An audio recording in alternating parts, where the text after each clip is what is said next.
Hi, good morning. This is Dr. Santosh from Manipal Academy of Higher Education. I'm here to speak a few words with regard to the transformations in the libraries. What is that the libraries are now looking at? So the libraries are not just trying to disseminate the knowledge from the publishers to the researchers.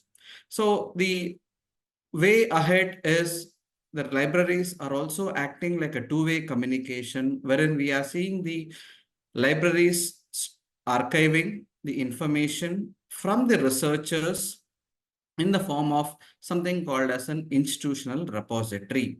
So what is an institutional repository? So institutional repository is an archival which institutions, the higher education institutions are having, so that the researchers from their institutions can store the information which is being produced by the researcher or the faculty or the students. So which is not in the form of it to be peer reviewed, and it would act like a basis or the raw data for a research which is going to be published in the future.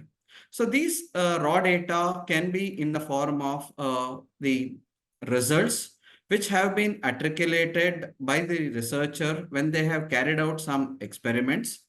So, or these researchers can be, these data can be a preprint, so which is a basic form of a document which is yet to be a literature which is yet to be published, or it is a data which is underlying the research which would be expected to be published in the journals, or it is something which is supposed to be done with regard to the way how the data is being synthesized, like the codes which have been used, the programmings or the underlying statistical analysis or the statistical tools which have been used to arrive at the conclusions which are going to be discussed in a research paper. So, or it could be the form in terms of a non-literary or non-textual form. It could be a design, it could be a picture, or it could be an audio clipping, or it could be a video clipping, or the experimentation videos which has been used by the research, which has been carried out by the researchers, which will be helping the researcher in future to not to rework on the existing literature. So this would in a way create a transparency in the research which has been happening. So which will also make sure that the data is open to others, so that the researcher who is going to be carrying out the research in the future in this lines need not reinvent the wheel, need not spend time in resynthesizing what has already been existed or what has already been published in a literature. So this is how the new libraries are getting transformed.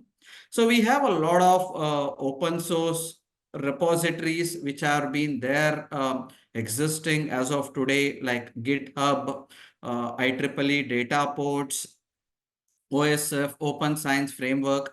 So these are open sources. So along with this, the institutions nowadays are creating their own institutional databases, which would cater to the needs of the researcher and would be disseminated. The knowledge can be disseminated in terms of the fellow researchers who are looking at enhancing the work already which has been published by the researcher. And this would create a lot of collaborations. It would make sure that the research is ongoing without any barriers. So this is the way forward, or this is one of the way in which the digitization or the digital domain or the digital transforming is been helping the newer libraries into a lot more engagement driven activities.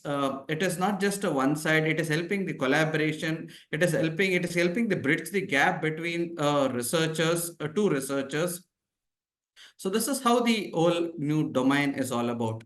And if any of you are having any queries with regard to how the implementation is going to happen, so any details with regard to the processes, so you are always free to contact us at impressions@manipal.edu. So it's a portal which is the institutional repository which is created for the faculties and the researchers of Manipal. A similar exercise can be done at any of the institutions. So looking forward and having peace, a fruitful research engagement. So wishing you all the luck.